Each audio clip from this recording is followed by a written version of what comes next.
Hello, hello. Happy Sunday and welcome back to the UpSet podcast. We're so happy that you tuned in this evening. And when I say we're, I'm talking about the best crew in all the land.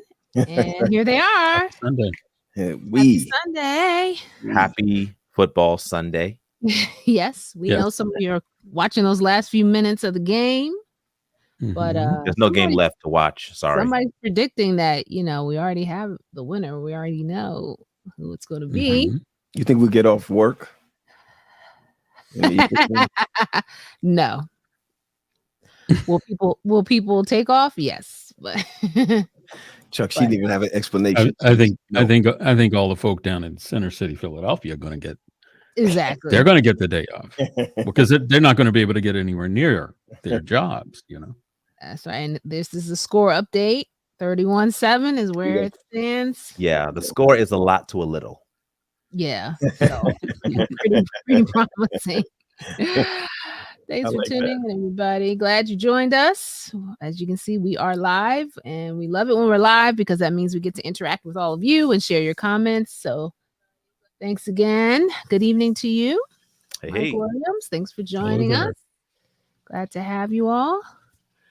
And so let's just jump right into it because I know we have a great discussion later on. And before we jump into the news that's on our timelines, other than the Eagles, it's the end of the month, guys. We started in January talking about goal setting and all these things that we were going to accomplish. We even shared some of our goals.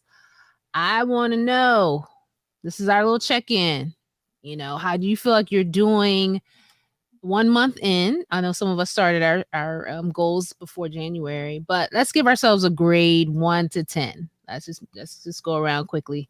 Pat, you can come back. Just faded to black. Faded to black. Meanwhile, let's say hello to some of our viewers. How you doing, Pastor Wade? Thanks for tuning in. Wade. Sister Roger Smith.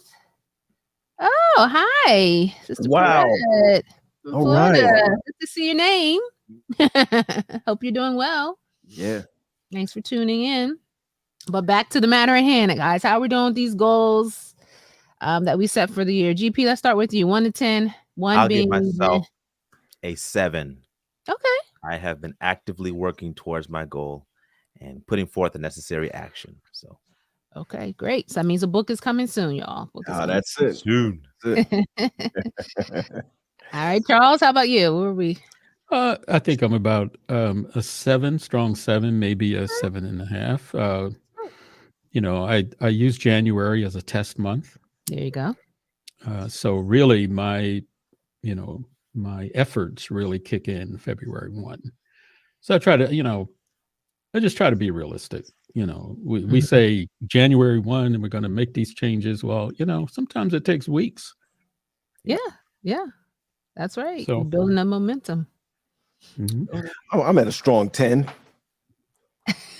Okay. That was so believable. You're a strong 10, huh?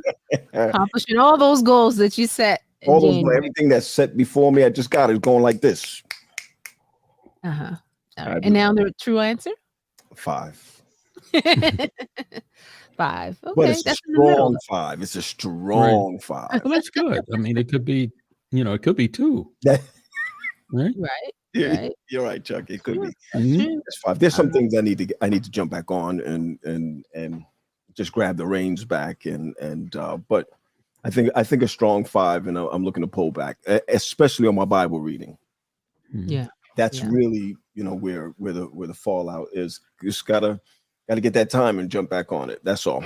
Right. What I found in trying to achieve, try to stay on track is it's not so much in some cases it's your ability to do, and in many cases it's not your ability to do. It's the distractions that side rail you, and and sometimes you have to fix that too. You have to allow yourself not to be distracted so you can stay on. I got a line. Every urgency is not your emergency.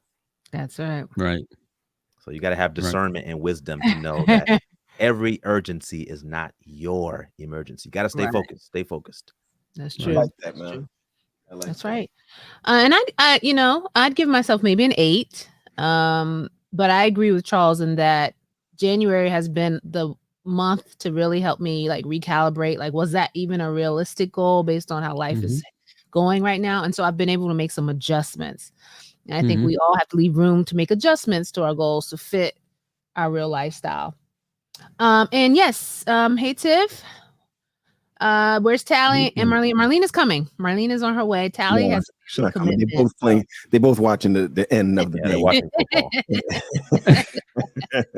Yeah, we're stalling for them. Yeah, right. Watching the end of the game. But yeah, cool. So keep up the good work, guys. While we're talking, let us know where you are with your goals. Grade yourself 1 to 10. How are you guys making out there? But so what's been in the news this week, guys? I'm almost hesitating to ask this question. Yeah, I think we all know. Yeah. The big one is Tyree Nichols. Yeah. When they finally released the footage, first I said to myself, you know what, I'm not going to watch this. I've seen this so many times. But then sometimes you don't get accurate reports from mainstream media. Right. So, to see it for yourself, and then you can kind of, come to your own conclusions about what really happened. But I think bottom line that what we saw, and tragically what the Nichols family experienced, boils down to a symptom. This is a symptom. It's not the problem. It's a symptom of a larger problem. Yeah. Yeah. And as a society, we need to get to the cause of this, because it's going to continue. Right. Yeah. It's a symptom. That's so discouraging. And I was one of those people that I have not watched. I mean, it took me months after the George Floyd incident to watch that, and just hearing the description of it being compared to Rodney King, and I just I can't take those images in my head. Like that for me is. It doesn't go away, like it stays there, which I guess is the point of why some people watch it, because they don't want to forget, so that they can continue to put it before, so we don't forget. Like, I saw someone say they watched it because the family, here's Marlena. Hey. The family didn't have the option or something. I forgot what the reason why they said they watched it, kind of in honor of the family, and but for me, it was just knowing it was triggering enough for me, knowing that it happened and at the hands of 5 people who look like him. Right. Was just so unsettling. Right. Well, some commentary was that they reprimanded them or fired them quickly had they been officers of another race. That may not happen as fast, but I don't know. Sometimes that's speculation. I don't know. I don't look at this. They don't have one time, Chuck, that they've sped up their charges, and we haven't seen it. But I don't understand what you mean. I know you're politically correct to say that. Well, but I mean, personally, I do think that them being Black officers, and especially been broadcast all over the news, all over the world. I mean, BBC had the story, and that's right. And every news outlet that I listened to had that little caveat at the end of the story. It was Black officers, and they really got to fire them quickly had they been, So I think everybody's sensitive to that reality at this point. I got you. Yeah. Yeah, I'm with Tiffany. I'm not going to watch the video, but I'm definitely praying for the family and for those in Memphis and all around the country who are disturbed by this perpetual problem. Yeah, this abusive. I think we when we were talking should about not this, have watched it. I said I was not going to, and I went ahead and watched all 4. And there's some things that you will never be able to unsee. And well, I remember the Rodney King I mean, that was done by someone who was, I think, in a hotel or somewhere far away, and they had a regular camcorder, Sure. and they recorded the whole thing. Mhm. And I could not believe my eyes then. Yep. But you know, Yeah. there was another body cam release this week. I think it's Of, 4 altogether. Yeah, I heard Well, no, a different incident when Pelosi's husband Yes. Oh, Oh. yeah. was attacked. That Security footage footage. was released as well. I saw Very that one. very strange. But Yep. Mhm. you know, in a way, I'm you know, I'm glad they have these body cams now, because Yeah. some things we would never know. Yeah. I guess a good show for us to have later on is Big Brother. Chuck, I knew you would love that one. Well, I don't know. You know, you got to be careful now with YouTube. You right. could be taken down. You know, That's true. That's true. Say On the things wrong we thing. say. On things we Yeah. say. Absolutely. Right. You know, guys, it was so hurtful to see a young man die for no cause, Right. no reason. I mean, you know, you can't help but your hearts, you know, cry out for him and his family. And then you think about your own children, you know, just getting, even if he was speeding, it doesn't deserve that. Yeah. You know, Just from the brutal. very beginning, just the aggression and the evilness from the before he ran, you know, and he was trying, okay.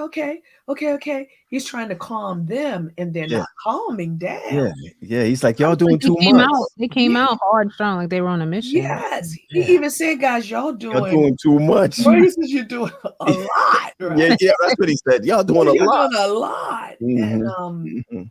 and I mean, there was just no my heart hurts every Yeah. time.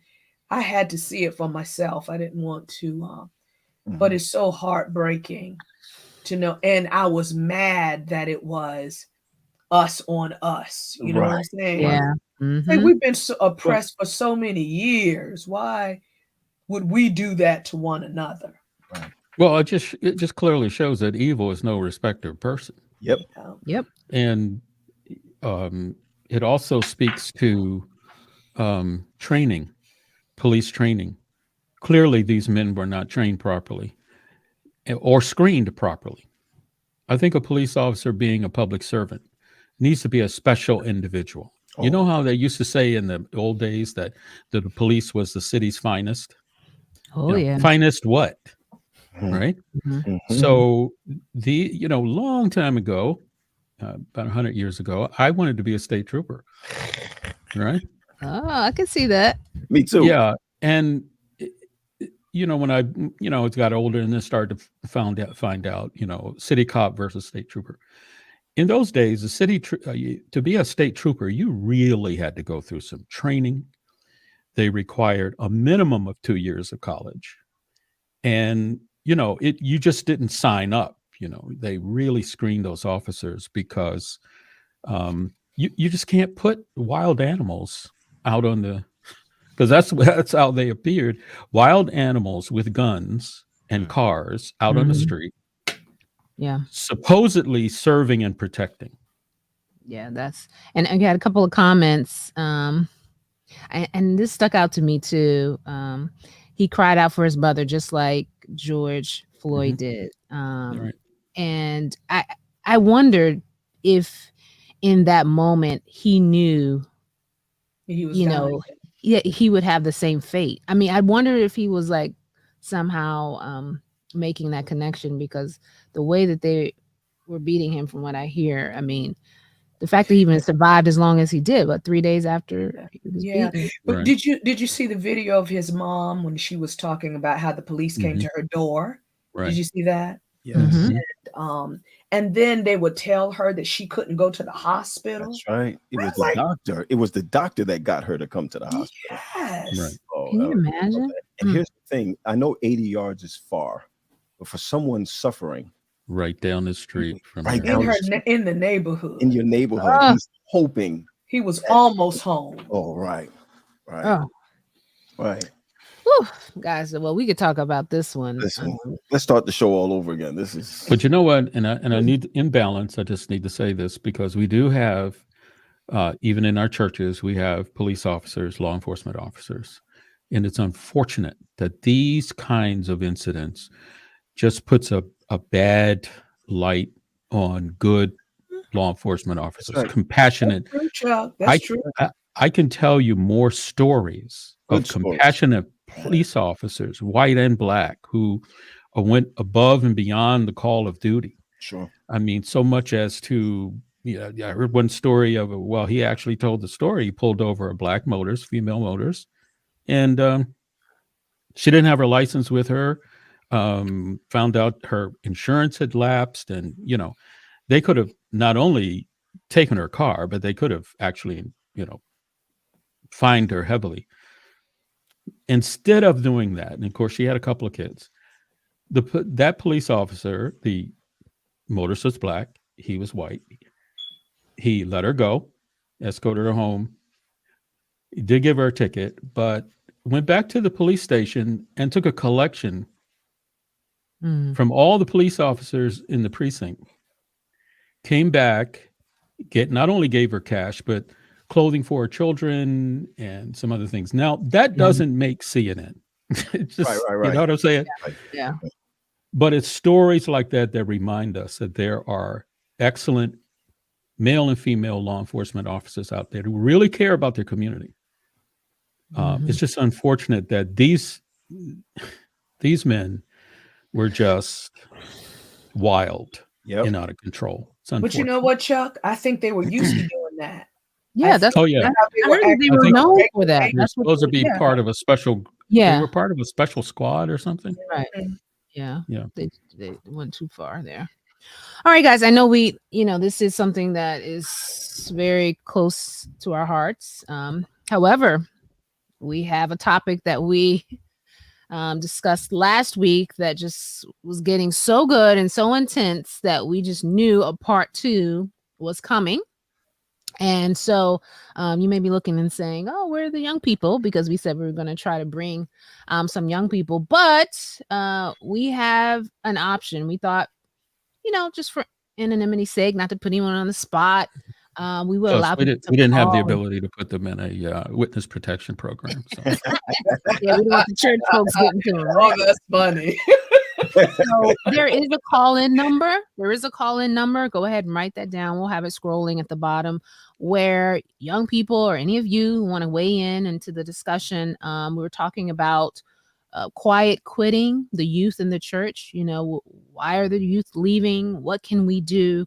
And so, GP, go ahead and pick up from where we dropped off last week. Yeah, last Sunday we had a vibrant discussion on why young people are leaving the church. And we acknowledged that it was not a new problem, but that it is a 3-decade-old issue. And so we also talked about the fact how research shows that every generation of adults is somewhat less religious than the previous generation. And so now Gen Z is a little less religious than the millennials that we were all talking and being worried about.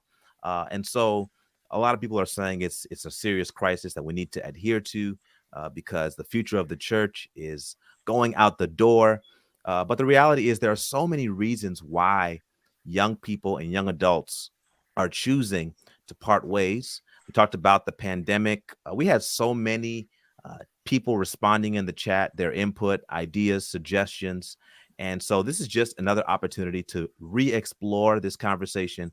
And before we begin, I want you all to go ahead and tag 5 young people that you know that will be interested in chiming in. So go ahead right now on Facebook or YouTube, share at them so that they can be a part of this conversation, because we want young voices on the line to let us know what they're thinking, how they're feeling about their church.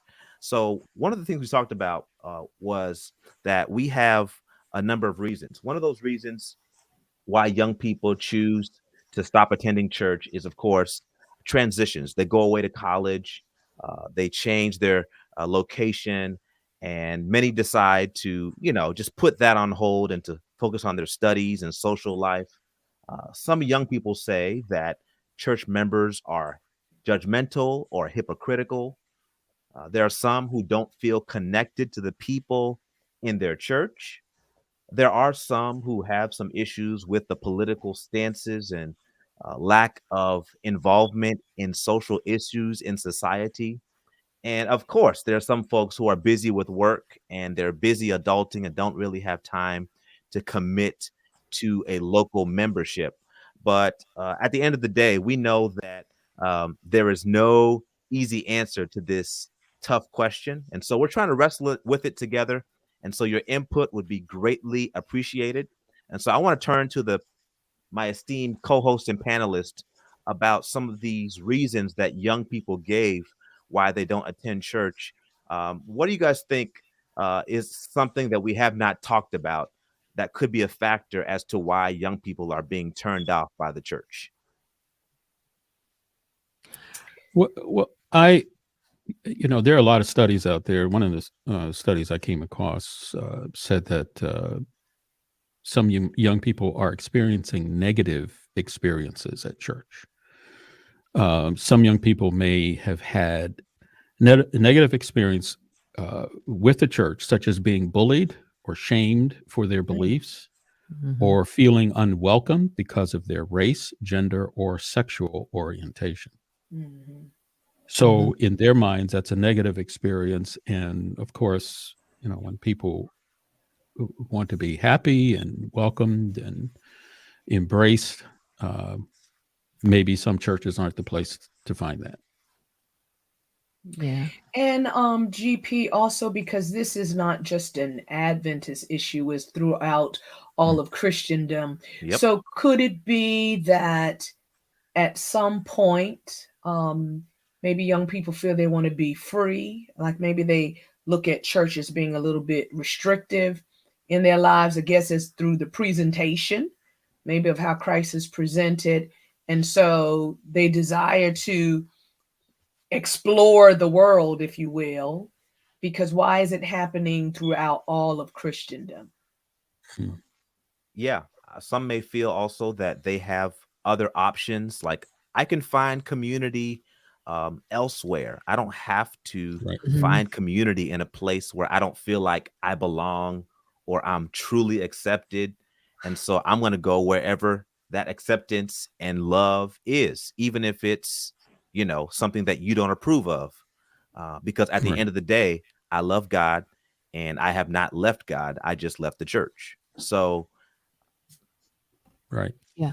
And I'm going to share some of the comments from the chat, but I was thinking about this whole thing about church being seen as a place of judgment. Like, as soon as you walk through the doors, people are telling you what you have on is wrong. People are telling you what you're saying is wrong. People are, it's like you come in just to get a word to make it through the week, and people are telling you everything that's wrong with you.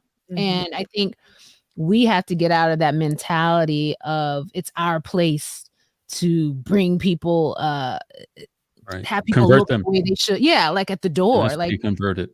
yeah, they're coming to build their relationship with Christ, not for us to show them as soon as they get in how they should be dressing, how they should be eating, and all of that stuff. I think that's we've become so legalistic in that way that we're trying to help them check off the marks that we were taught, not realizing that none of that stuff really matters, and that stuff will come later in the process. And so I think that's where that whole acceptance thing, if you're coming to a place and you're feeling judged as soon as you enter the door, why would you want to stay? Would you? And I saw Carrie's question. I mean, her comment, some of the reasons that GP listed were the same reasons that old people aren't returning to church. So some people are tired of just feeling that way, period. Young, old, in between. So maybe here is a broad scale look at this in the same study that I came across, and it really made a serious point, because we need to look at it, I think, in a broad scale. It says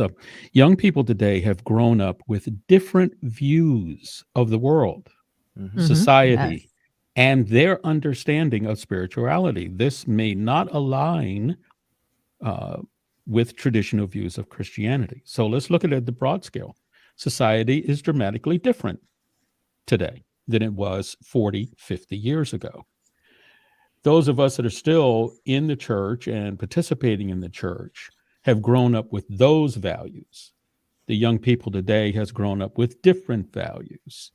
And yet, I'm going to be indicting here. The church has failed to change. Mm, Mm-hmm. Mm-hmm. Yeah. mm. So, Chuck, Anytime, are you suggesting that our churches need to start compromising and being like the world so that we can be more No. appealing? I see it. No, just change. Mercy.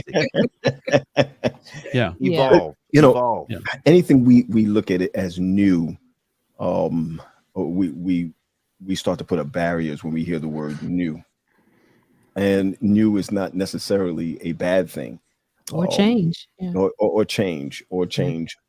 I think I remember Tony Medley years ago bought a book for me called, when I first started in youth ministry, called "You Lost Me," Mm, and just to think in that vernacular of "you lost me," it's sort of a blame to say, okay, what are you doing for me? There's so many missing elements over the past 30 years. Remember when we began this conversation last week, we were talking about millennials and Gen Zs, Yep. which is a certain age group that says, I go to work in slippers. Yeah, I mean, work. I go to work in slippers. As long as I get the work done. Mhm. I think intergenerationally, they are speaking different languages, and that's what we have to compromise, GP, to be able to learn each other's language in order for us to be able to communicate with each other in making the next steps, taking the next steps. And going along with that, one of the things I used to hate as a young person is when the older people would say, "Oh, kids these days, these young people these Mhm. days, man, we would never." And, it's like I used to hate that, but I hear Yeah. people doing that to young people today, and it's like, stop insulting them for, like you were saying, this is the context in which they grew up. We can't fault them for the things that are For being happening. young. Yes, it's different than when we grew. And the But ones that's that not criticize time. were once young. Exactly. Exactly. And they so got away with stuff. and they sinned too. Yeah. Yeah, it's like how quickly we forget. Like we were repeating this whole thing, and I hate when we say those things in church. Young Yeah. people, they don't have any respect for God. They don't know. Like why do we? We're Generalize. insulting Right. them. Yeah, right. And you're insulting the few who are still in the church, who still care about making a Right. difference. Like you are Exactly. generalizing, You're right. putting us all in a box as if you're Right. true. Right. And, Mhm. I draw the analogy with the medical field now. The physicians are looking at things differently. They have what they call functional doctors now, functional medicine. Why is that? Because they've come full circle to realize that the quote unquote diseases that we suffer from are actually symptoms of something larger. Right. Right. So, what we're seeing here are symptoms of something larger Right. in the church industrial complex. Oh, I hate that word, industrial. I want to say, Institutionalized. oh, I'm sorry. No, go ahead, Marlene. I think the problem is that we lack the spirit of Christ. Mm. Because if we had Jesus the way There you he go. really is, when we look at the life of Jesus, Jesus embraced people where they were, and he Right. loved them where they were. That's why there's so many that followed him, because no one taught the way that he did, no one spoke the way he did. He was just so different. And so now we've misrepresented him, because for us to feel good, we think we got to follow all these rules. That's why we look at other people and say, "Oh, you're not keeping the rules, so you're not, you can't be right." So, but if we had the spirit of Christ, in church would be totally different. People would feel a part of a loving family, when Yeah. now they feel more ostracized than accepted. Let me Right. ask my colleagues a question. Do you think the church as an institution is addressing this from their point of view? And when I say they, I mean leadership.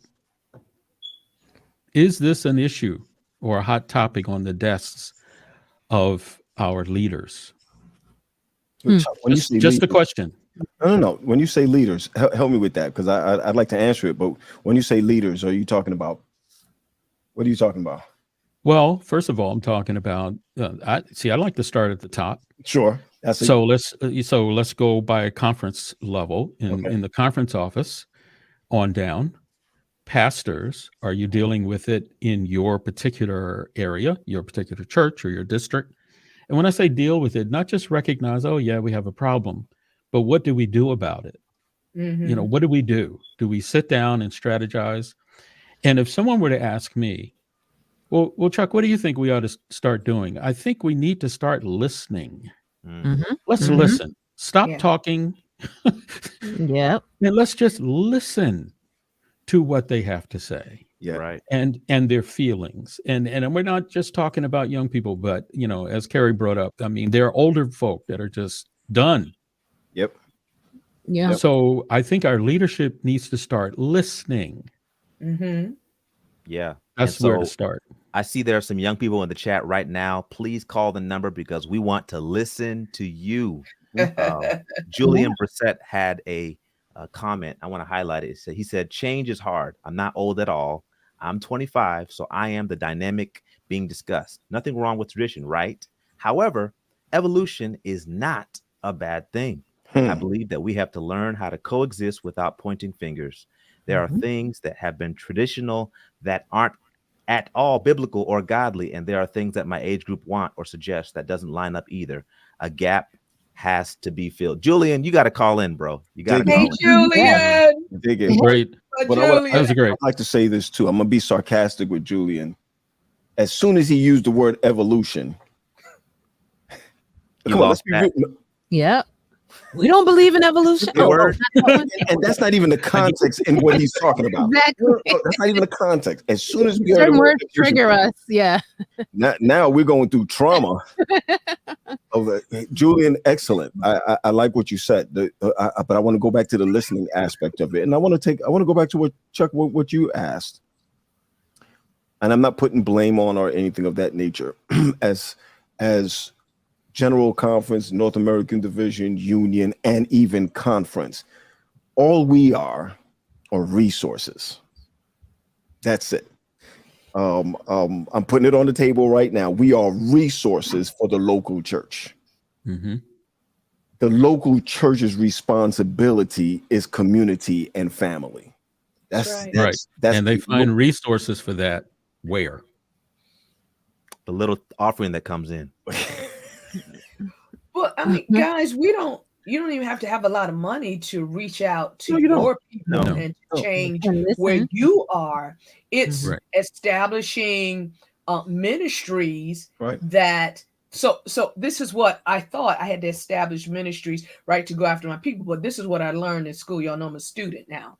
And my degree is in community witnessing. And what it was saying is this it's called like strength-based evangelism, where you strengthen where you are. So in other words, we will strengthen and appreciate the gifts in the young people that we have right now, build them and make them stronger. And as they become stronger, then you can reach out to your people whom you've lost or others, because when you just look at your problems and look at what's wrong, it leads to discouragement. People can't fix it. We don't know what to do. You give up and you quit. So like we could have this conversation. We're just talking about the problems and nothing happens. Right. But if you start building on what you have, let's appreciate the young people that we do have. Let's look at the gifts and the skills that they bring, right? Enhance their skills, strengthen the body of Christ. Then we can reach out, right? And gather those who are missing or bring in new ones. Sounds like a great strategy, right? Yeah, absolutely. It's a matter of fact, it is a great strategy. Say it slow, Pat. Hold on, guys. I'm coming along. Voicing it up. Listen, it's great. It's always, and we said this last week, it's always in the execution. We got a great game going on here. Everything and everything that comes from the top we go back to resources again. We're only there to supply or to help where there's a deficit in the local church. It is not the conference responsibility to throw parties for the local church. I just got to be clear. It's not our responsibility. It's our responsibility to resource the local church. So if the church is doing nothing for young people. Can I push back on that? Sure. Come on. Can the constituents of Allegheny East Conference hold Allegheny East accountable for not being as intentional with resourcing children and young adults? Can I just say, I hope I don't get in trouble. Go ahead. Yeah. Someone who is a youth director and children's director. You should hire a children's director, and that should be their focus. How are you going to throw that on one person? Do we really care about that demographic? Can we do a little more to be more strategic and intentional about our investment? I'm just asking a question. Yeah, I think that's an excellent question. This is the UpSet podcast. Yeah, this is an excellent question, GP, Mm-hmm. because, the conference office and all of us who work in it can feel like, okay, well, we're doing our job. You figure out how to do your job. But we have to face the reality of a church redefined. That's right. And we need to put some meat on that bone, those bones, to offer the resources to those local churches that are venturing out to make positive change. And we have to use, in my opinion, the same language. Mm-hmm. The language in the conference office should be the language at the local church. Mm-hmm. And if by chance our young people see a common denominator, because that's what brings us together, the common denominator, we can then celebrate the numerator, which is who they are. Right. But can we also, too, I get exactly what you're saying, GP. If we don't have resources, is there a leader in your church that you can make a youth leader, a youth pastor? We have elders that we have made youth pastors. Every fourth Sabbath is youth Sabbath. Every fourth, they lead out, they do everything. Then we have fun night for the youth. And what we're trying to do is establish a good young adult ministry, to go along so that age group is not missing. And we're in the process of doing that. But even if you don't have the resources to have an associate youth, children's ministry leader, right. Someone director, paid, right? Yep. You don't, you don't have that. You can create, because there's some people at your church that love the youth, that work very well with youth. And then, capture that person, grow that ministry so that your church is thriving among the youth. Mm-hmm. I mean, you know how our parents made it when they didn't have money, right? The early church made it when they didn't have a lot of money. It takes time, physical resources, and us coming together to build. Our issue is that we have to do it, right? Mm-hmm. Yeah. And when they have service their way. They don't want a hymn. They don't have to have a hymn for the morning service, right? They have service their way. We had a nice rapper in the house yesterday. All right. Rap real good. Oh, yeah. Church? Marlena, in your church? What church? Let me call the ministerial. They get down at the Grove. I have rapping at divine service. All right now. Can't All right. be. You are fired. Now that leads me to my next research statement that I highlighted. Alternative spiritual options. Young people are exposed to a wide range of spiritual and religious traditions through the internet and social media, and may find other practices that resonate with them more than the traditional Christian church. That is a reality right now. And I think for us to stay ahead of this, we need to be cognizant of and aware of the effects that these alternative spiritual options are having on our church and on our young people. That's a reality. We can't hide from it. It's there. The smartphone has started a whole new revolution of communicating and community. So you've got thousands of young people who may never see each other personally in their entire life, but they are connected through social media. I've seen quite a few spiritual TikTok videos. 60 seconds of a young person sharing their faith, sharing their experience with Jesus, encouraging people to read the scripture. That's a reality of the day, and we need to embrace it. Yeah. I And agree. you know what, something else too we're talking about, but we can never forget this. We need the Holy Spirit all the way. Yes. We can do nothing without God. And as Tiffany has stated, and others alike, sometimes you have poor participation at church with people stepping up to lead. I mean, even in my church, I'm trying to get all young adult leaders, trying to get all the young adults to come to the table. Some youth, right? Some of them don't want to come to the table. They say, I like helping, but I don't want to be the leader, you know? And so we can set up good things, but if people are not motivated, you know, they're not strengthened to do it, it's not going to happen.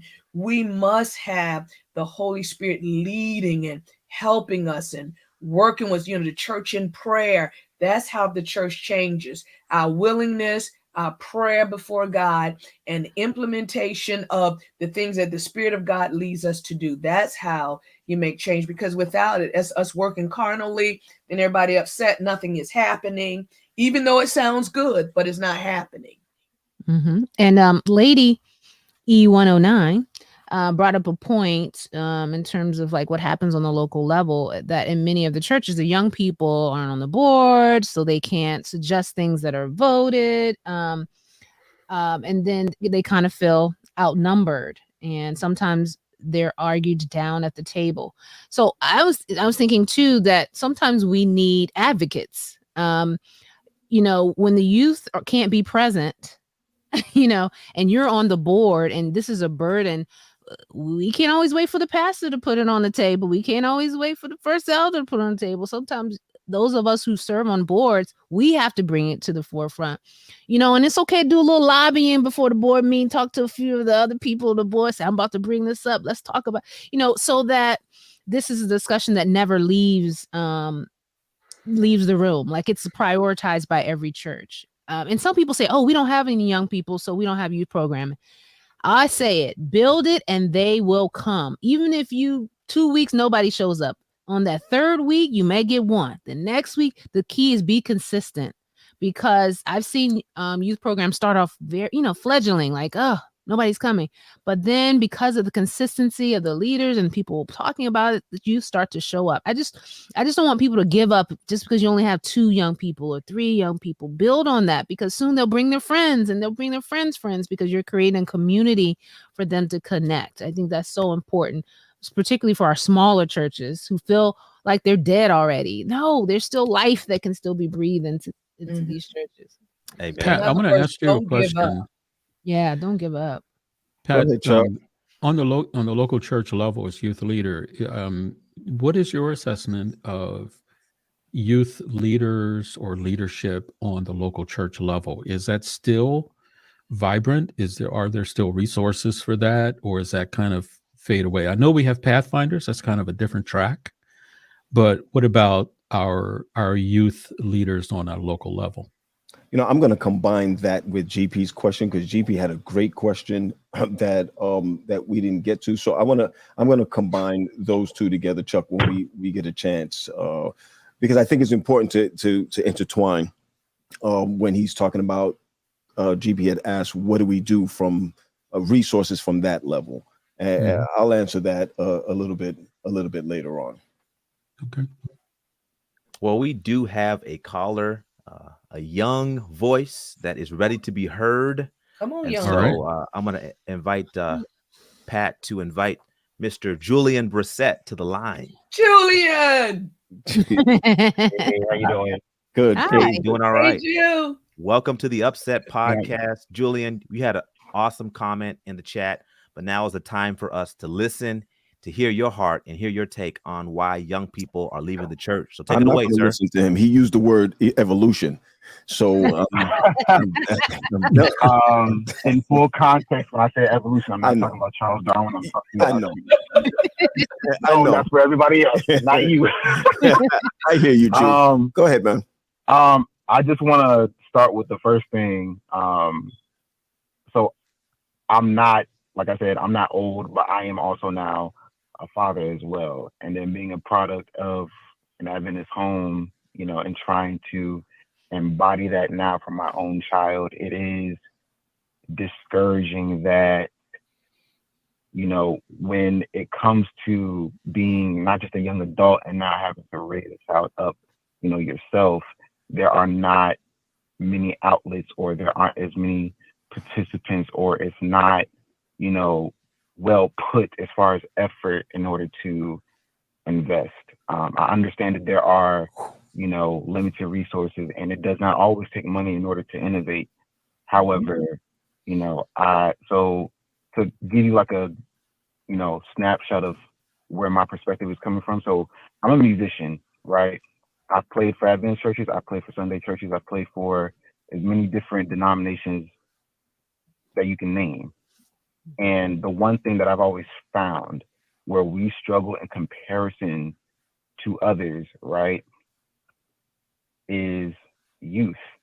You don't see the same, in lack of a better term, a dying dynamic when it comes to youth. I have friends who are a part of Church of God in Christ. And even with their traditions, right, a lot of their youth still hold true to that while still being able to, you know, in prospective areas, of course, is not always at the top level, but within their area, be able to still innovate and find ways to not just reach within their church, but also reach out in the communities, right? So, you know, and the biggest one right now that really leads, you know, the question of, you know, what we can do is my age group. So that roughly about to go to college, 18 to like 25. That age group is a very lost group, and it's, you know, I can speak from friends that I know that, you know, whether they've gone to Oakwood or didn't, they either forget about church in general or because a church allows them to, in the wrong context, but quote unquote coming as they are. Yep. You know, it's more inviting. Yep. There are different outlets. I played for a church where, you know, they specifically had, it wasn't just a designated Sabbath or Sunday where they have children's church. No, it's every week. Right. There are designated people for this purpose. There is a designated youth pastor for a certain age group. There's a designated youth pastor for an age group. And in my mind, you know, I'm thinking for such a strong theological background as Adventists have, you know, like, you know, and it's not just on the conference level. I think it's also for those in my age group who, you know, aspire to, you know, become pastors and, you know, heard the call to ministry. You know, why not start them there? They know our voice. They know how we talk. They know our language. They know where we need to be reached, right? So even if they do, you know, in whatever fashion decide they want to try and just be an associate pastor or anything like that, no, let's try and, you know, breed a new flock of youth pastors. They're already young, so they already know our voice. This is evolution. They've already been where we are. Yeah. You know, so that's, you know, and you know, like Uncle Pat, you know how, you know. Hey! Don't call me Uncle Pat on the line. I know I'm old, but don't. We're gonna keep it real. We're gonna keep it real. But you're right. Go ahead. You know, go ahead. You're right. So Pastor Graham, you know, my dad are, you know, roughly around the same age, right? You know, and in my opinion, you know, it shouldn't have to take, you know, not that you don't like it, but it shouldn't have to take for us to reach for someone who has a different perspective on life. You're in That's a right. totally different, That's right. lane of life. So That's there right. are some things that if you don't have a certain help from those who are our age group, how are we gonna effectively truly get, in touch with our youth in order to keep them in the church? So that's like a rhetorical question to ask there. And I believe someone said it like 10 minutes ago or so about, gifts within the church. Mhm. I've already stated already, like I'm a musician. And for those who are, at least within the Allegheny East Conference, I can't speak for other conferences, but at one point we had a flock of musicians Mm-hmm. that were our own, that were on our campground. Mhm. We don't have that anymore. Mm. And I can't speak for what those reasons are, but I can tell you now, I'm not suggesting that people only play for money or they only be shown honor through money, but we owe it to ourselves as a religious group to honor and respect the gifts that want to be used within our Mhm. own, Right. and then not having to find that outlet through somebody else. Yeah, Right. that's so true. Because You're talking heavy. You're talking heavy, sir. oh yeah, absolutely. Yeah, let me tell you something. You said a mouthful, and here we are. We're supposed to listen. And you said, "Oh, this is a rhetorical question." It's not, nephew. It's a question we need to answer. It's All it right. it, it do you understand? It's something that we need to be able to walk in and say, listen to what he's saying. 25 years old, have a child, looking to stay in the church. Now, GP, we can answer your question. Mm-hmm. Now we can answer your question. Chuck, now we can answer your question. The church is in an emergency situation when it comes to young people, when it comes to remember now, this Julian is not a teenager. Mhm. Julian is a man. He's 25, He's a father. 25, 26 years. He's a father. Mm-hmm. This is what we're talking about. These are the people who's going to decide whether to give back to a support, whether they're going to support a situation that's not supporting them. Julian, you said a mouthful. You Yeah. said a mouthful, and the responsibility lies in the conference office and the pastors. That's where it lies, because a church cannot pivot without the pastor pivoting the church. Cannot happen any other way. And we must allow in our conversation, in our communication, we must allow the answer to be questioned. Mm-hmm. Oh my goodness. Mhm. We don't Yeah. want, we push back on that. Yep. Okay, I'm telling you what to do. This is the way it's done, full stop. Then the hand goes up. Yes, but what if, no. I just gave you the answer. Don't question the answer. Mm-hmm. We've got to get out of that mindset. Mm-hmm. And it goes back to what Taj said. We need advocates, because you're always going to have people in church that don't see the new vision. They don't see Mhm. change Mhm. needed. They think, we're holy the way we are. We're holy. Yeah. Jesus is coming. We're holy. Mhm. Right. And they Mhm. don't see the need to hear the young people and what they're saying and what is needed. They think that the young people should understand where they are. And so we have to advocate, especially us pastors, man. I mean, we can clearly continue to teach people what should be. Like Gloria, I think is what Gloria said, that my church, my seniors are more youth minded. We had to get there. We have to help people to understand that you don't, see things exactly the way we do. We have to meet them where they are, and understand that they need something different. And they have a voice here, just as older people have a voice. And we Mhm. can't say what's spiritual and what's not spiritual. And Mhm. so we have to really advocate for change, and then change will come. I had someone say to me last night, we had a social, because every fourth Saturday night we have fun night. And they said, Pastor, you waking up the church. You know, The church is coming alive again. We love it. You're waking up the church. I said, yeah, you think I am? I said, it's Jesus. Yeah, but Jesus using you. The church is alive. And so I'm sorry, Marlon. I'm going to cut you off because you're right. No. I'm going to cut you off because you're right. There's no excuses. This is, even if you're not youthful or you don't have that that propensity towards youth, you should find someone to be able to do that. Right. If you heard Julian carefully, he said in some of these churches, see, we take somebody, we make them associate pastor of a church and call them youth leaders. Right. Because you're an associate or because you come in young, you're a pace for them or whatever. Pace. Listen, Richard Martin came in young. He came in as an old soul. Right.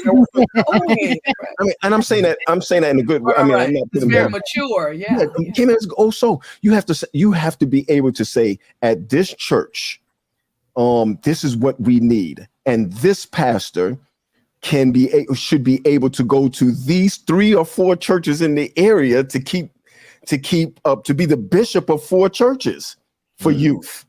There's so many different ways. That's what I'm talking about when we say resources, GP. Resources is not money. Yeah. It's we always say, oh, we need the funding. Allegheny East is not wanting for loot. Nope. Let's put it that way. We just need to know how to put people in place that while the church is pivoting, that on that thing in the play yard, while it's turning, people are not flipping off of it. There has to be some way of connectivity. Julian said it today. They don't have anything. Yep. Go ahead. I'm sorry.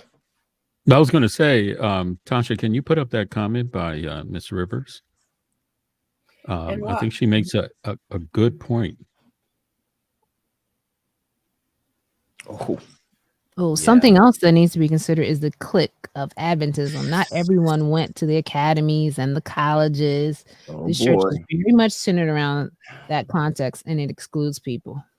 Oh boy, part 3. You want me to tell you why she's right? I'm sorry. Let me just tell you why she's right. When we have all, Chuck, this is to your question. When we have all MVs, AYS in different areas, where do they get the songs from? I want y'all to think about this. Where do they get the service songs from? They get it from Pine Forge to Oakwood. They sing it at Oakwood.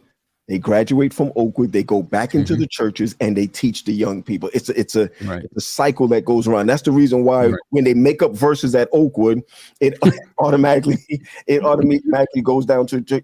But then what about those who didn't go to Oakwood? Or those who didn't, who so she's Pine Forge. Pine Forge, she's right on target. Somebody said it in this chat. I got to look back at it. We also exclude people who are not in the cliques of leadership in the church. We got a lot of work to do. Yeah, I want to give a shout out to Pastor Novella Smith. Feel free to call in the number to let your voice be heard as a millennial pastor. As we wrestle with this question, there's so many other awesome questions, but I do want all of our young people to call in to let your voice be heard so that we can further flesh out this question. Why are our young people still leaving? Yep. Here's a comment from Pastor Ferguson I wanted to put in here. One of our pastors in Virginia, he says, until church members recognize that it's not their church, but God's church, change will never come. It's the resistance to change that's the biggest hindrance to the health and growth of the church and the full acceptance of young people. So I think there's something to be said there. There's so much ownership taken into the church as if this is my baby. I can't have it tainted. That it's like, it doesn't belong to you. Like, how do we help our members kind of let go of those purse strings? I mean, not purse strings, but those. And you know what I want to bring up too? Now we are supposed to have town hall meetings in our area that we call together. Right. We need to all bring this to town hall. Let's make this a conversation. We're not look, ain't nobody going home till you get some understanding in this place and there's some change. I think that in every area we need to make this the focal point and bring all the leaders together, all the churches and talk about what we need, and we need someone to hear us. We need change, and we need to get it done. All right, this is the UpSet podcast. Is this the UpSet podcast? It is. It cannot get done unless administration sees that it's an emergency. They have We're to see calling it. the town hall meeting. Remember, in the new bylaws, we call the meeting and they come. Yeah, the area set the agenda, and the administration is there to That's support. under the new bylaws now. But Okay. but even so, looking at Lisa's comment, how can this conversation reach other leaders?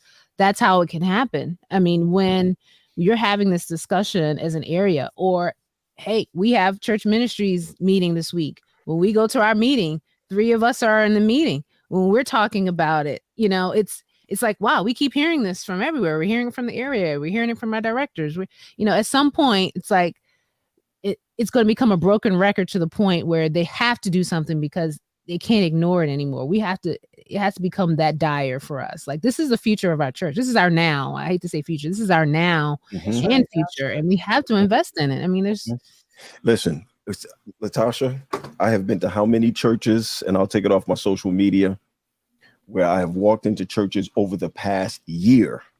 No children's story. Everything is 11 o'clock worship hour. Pathfinders have dropped from a whopping 90-something% to 13%. I'm giving you the numbers in Allegheny East. Adventurers can't get back up off the ground. You're hearing pastors saying that AYS is dead. As long as you're putting those things out in the front, it'll never be able to move forward. What Allegheny East Youth Department will start doing, and what it looks like, we're just throwing events. No ministry, right. We're just doing parties. Right, checking boxes. Yep, we're just checking boxes. Just checking boxes, but no one's growing. Here we have, and I'm gonna be straight up. Here we have Camp Danny Davis. We ought to be baptizing them by the droves of them coming in and making new leaders to move on to the next place. Not because your parents just want to get rid of somebody. It's a part of ministry, and all of these places need to be connected with one another. That's where federations and all of that comes from. Sorry, y'all. Sorry. That's my. Let me. Latasha, can you put up Lady E 109's comment? Her name is Erin, by the way. Miss Erin. Erin. Okay. If you could put up her last comment from YouTube. Okay. We have such profound listeners and viewers. Yes. That is a statement and a half. Mm-hmm. She says, we have weaponized our message, and the main people starring at the business end of theological barrel or staring is the young people. That is an amazing statement, but so on point. Wow. Brother Pastor GP, Pastor Novella Smith is on hold online, waiting to come in. Awesome. We look forward to hearing her input. She's ready to go. Pastor Smith, if you can hear us, we are glad you are here, and we want to give you the floor to share your comments on this topic. Awesome. Am I being heard? Yep. Yes, we hear you. Welcome to the UpSet. Oh, nice. Well, good evening, everyone. Listen, this is an important conversation that we have been having for decades, if we're honest about it, right? And I hope that every time that we're having the conversation, that it is giving some leader a different view on how they can open up their youth ministry and their interaction with youth. We were just talking about things starting at the leadership, and we talked about at the conference and so on. I'm going to push back on that, and I'm going to differ. This is my opinion. This is not like, I'm not speaking on behalf of anybody, I'm just going to say what I think. I disagree with it. And I disagree because when the local church prioritizes their children and their community children, than they are focusing on their ability to do. Now, every church has a budget. Every church has some form of money, right? Mm-hmm. It is up to each church to decide how they are going to prioritize that money and how they are going to prioritize the youth, the seniors, the this, the that, the evangelism, etc. And sometimes when you look at budgets and you look at how money has been spent at the end of the year during one's reconciliation, you can then see where the priority lies. And so if the local church leader would, in my opinion, would stop waiting for up there to help them, or waiting for up there to tell them how it's done, or waiting for up there to give them imaginary resources, right? If they would go ahead and prioritize what they have. I think it was Miss Tasha who said, you can have one youth, one will make two, two will bring three, and before you know it, you have 10. Go ahead and do what you got. Just the other day, when I got to my church about a year ago, Pastor, we don't have no youth. Pastor, oh, it's older people. This, that, and that. Okay, let's just see what it is. But we went to the DC Auto Show with like 15 youth the other day. Well, where did the 15 come from? What? You went to the auto? Community. You went to the auto show? Absolutely. Oh Lord! Absolutely. Was it on the Sabbath? No, I'm just playing. I just what was it? Go ahead, preach. But the thing is, where you prioritize? Yep. What do the kids like? What's happening in the city or just outside the city? Get these people out of the city that they're used to. Open them up to something else that's interesting. They like cars. Let me show you cars. It's not your mama's Buick now. This is high class stuff that some of it you don't see on the road. Wow, the eyes are open. Wow, this is amazing. Now you got their attention. Wow. You move on to something else. You see, you can't wait. Did you need the conference to tell you to go to the auto show? Did you need the conference to tell you to go to Six Flags? Do you need the conference to tell you to go bowling? You don't need it. If you want to go, someone will sponsor these kids if they don't have the funds themselves. So my whole point is, let's not rely on up there, the conference, to tell us and to do every God Almighty thing and the town hall. And, that's not what I'm believing. Do town halls need to happen so, they know? I think when the town hall happens, the local pastors should be presenting their report to make them aware of what they've been doing There you go. Okay. with their young people. Cut her off. Can you cut her off? You're speaking truth. All right. Okay. That's it. Okay. No. Wow. Well, Wow. she makes an excellent point. Pastor Smith, you make an excellent point, because one of the problems we have in our church structure, and this is more of a people thing, is that we can come up with grand statements, grand programs, amazing speeches, but we have a problem with implementation. We can have a town hall meeting and talk about what we should do, but we should come back 6 months later and say, have we done it? Yeah. Yeah. And the town hall suggestion was to wake up those pastors who were sleeping. Like some were saying on the line, our pastors aren't listening to us. And so that town hall is all the youth coming together from whatever churches so that their voice will be heard. And hopefully Marlena, what I think after hearing Julian, after hearing Pastor Smith, this is why we meet. Okay, this is why we meet. We meet because she's experienced with youth in her church. Experience, right? And she didn't go to school for that. Somebody's asking, does a seminary prepare pastors for ministering to the youth and young adults? No, youth and young adults is a specialty in the seminary. But we do have classes, Pat. Yes, I had a youth and young adult class that taught us how to reach them. That's not enough. That's not elective. It's a class. It's an and the problem with that, no, not to be funny. Let me tell you something. What they teach you, it's no longer relevant. I graduated with a master's in youth ministries. By the time I got into the field, everything that things change, like technology. When I say don't even talk about technology. I came out in 99, 2000, and the internet wasn't even in full blast at that time. So when you talk about social media, all of that going on, forget about it.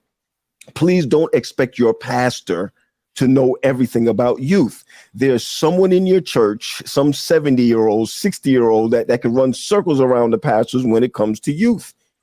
It's trust. What Novella said that was important, Pastor Smith said that was important, was that taking them places, he's really building relationships with them. That's what's really happening. There's a trust factor that now when she sits down and says, hey, let's go through the book of John together. They're going to sit down and go through the book of John. They're going to go through, and I'm going to say this that everybody's going to get mad at. You don't have to call it AY to have AY. Come on. You don't have to call it Pathfinders to have a club. Right. That's traditional stuff now.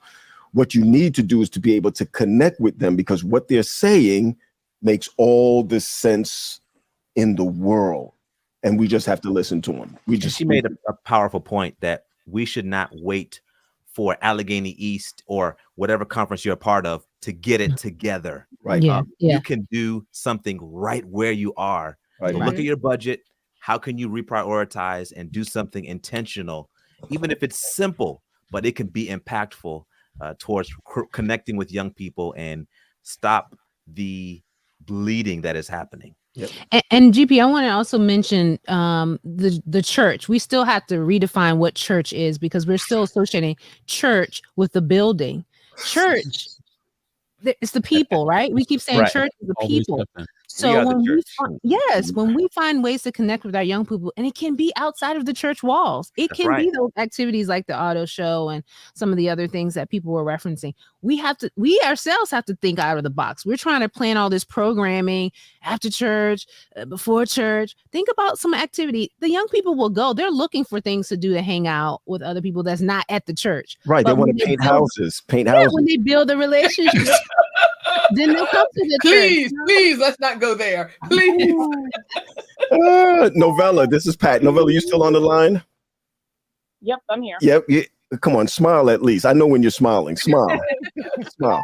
Listen, I hear you. I mean, and you are extraordinary when it comes to not only that, I'm gonna put her on the spot.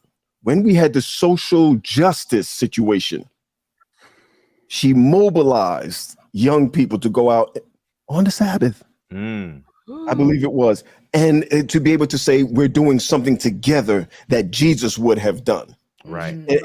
And I think that's one of the most important things, that she never had to call the conference office. She never had. Now, let me tell you where the conference office jumps in, Pastor Smith. When you have reached a glass ceiling in your church, that's when we are mobilized. That's when the conference office is mobilized to say, you need more resources, you need vans, you need buses, you need whatever to be able to get out there.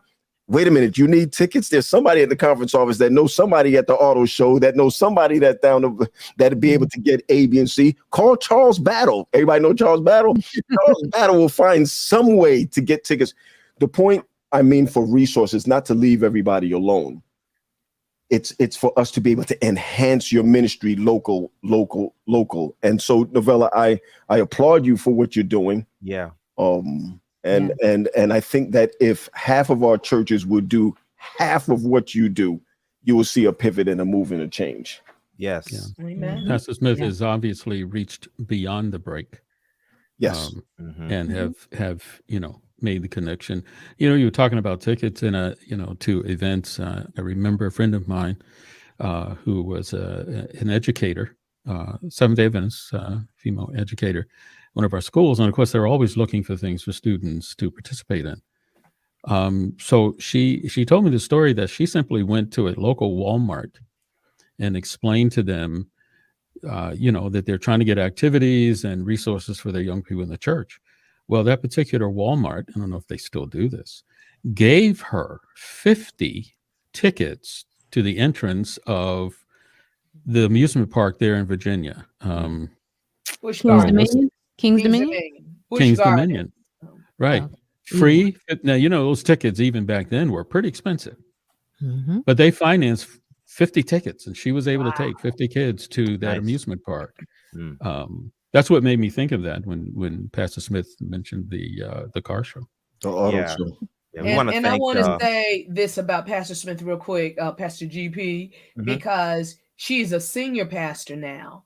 And so we have to understand that as senior pastors, we have to do some of all this. You have to make sure you address your senior needs, your youth needs, your young adult needs, you know. So that's the work of the pastor. And I know we were talking about training and, you know, having certain classes, but guys, truth be told, when you're praying, the Holy Spirit is going to lead you to the right thing. It's going to lead you to the right book, because it's the same as what Pat said. Things change over time and lead you to a ministry that, or a method that is more appropriate now, like you know, method. that you can try that, because the old method doesn't work anymore, right? You know, you try calling some young people, see if they pick up the phone. They're not picking up. You better right? text You gotta them. text Is them. it- That's right.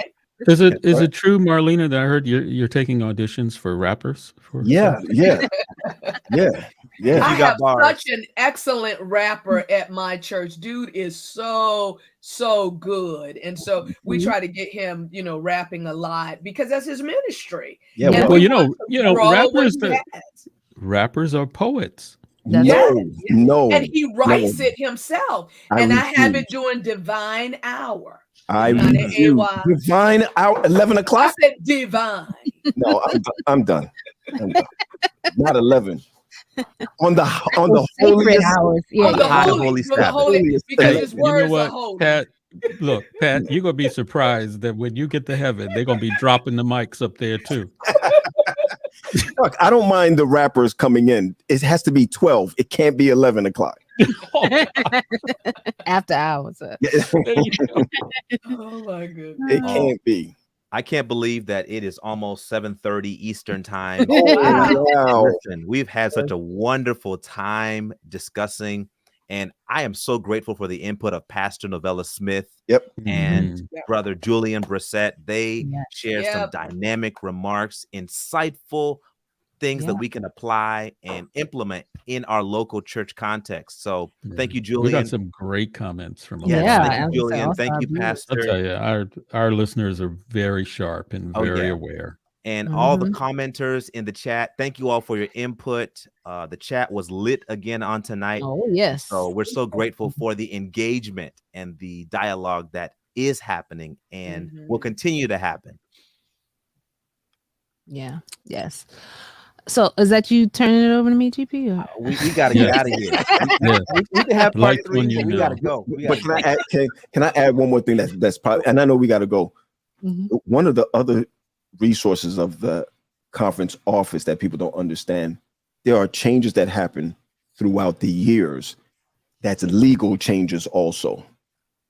So it's important that when you do something locally to ask questions, because things change as far as your laws, as far as the rules of your community, those type of things change. That's what we stay on top of to make sure that when Novella Smith takes them out, you remember there's an insurance that needs to cover those things and all of that. That's the side that we do. We don't stop ministry. We enhance it by helping out with ministry. So that's the point I wanted to bring out as far as that piece is concerned.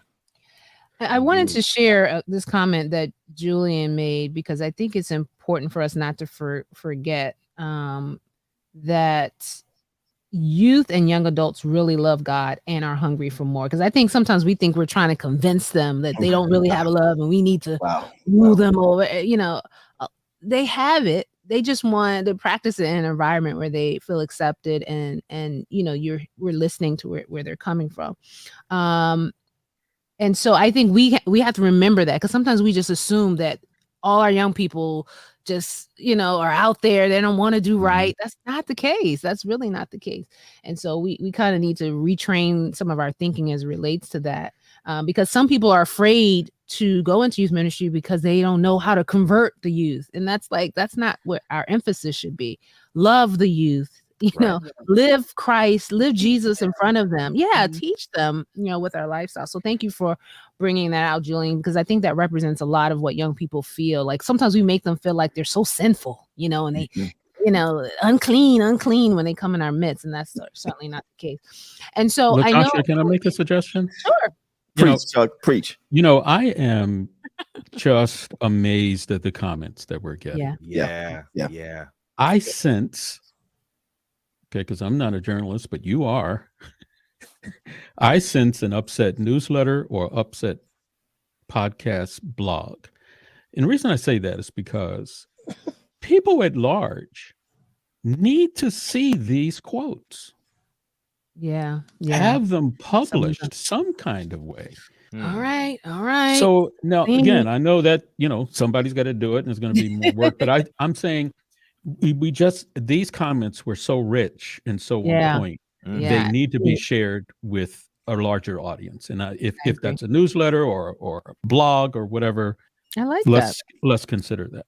Let's make that happen. Yeah. Let's take some pullouts from some of what we saw in the chat. Get some rappers in. Right. But no, this is great. I hope that whether from some of the things that we talked about in our discussion, from the people that we had called in, that we have some tangible things, some intentional methods that we can use to reach out to our young people, to not let this conversation die when we click off of this, but to take it on when you go to your next meeting. Or what about the young people? Let that always be tagged on to and what about the young people? And what are we doing for the young people? And how are our young people involved? Like, continue to bring that into the discussion, because it's that important. Like you said, we hate to end this conversation because it's so rich, but we hope that we've sparked enough of a fire under all of us to, now put our money where our mouth is. Amen. Or actions where our mouth is. Yeah. Okay.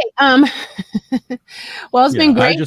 I just want to end with 31-7. The Eagles. Yes, that's how the game ended as well. So congratulations to the Philadelphia Eagles. We are in the area here, so we have to give a shout out, a nod to the Philadelphia Eagles. And thank you all for joining the discussion, even on such a big game night. We appreciate all of you. We hope you have a fabulous week. And, reach out to a young person this week just to say hi. Check in. Excellent. Yeah. Okay. And give them an Amazon gift card while you connect with them. There you go. It. They That speaks. All right, everybody. We'll see you next Sunday, because if it's Sunday, it's the UpSet podcast. See you guys next week. Blessed week.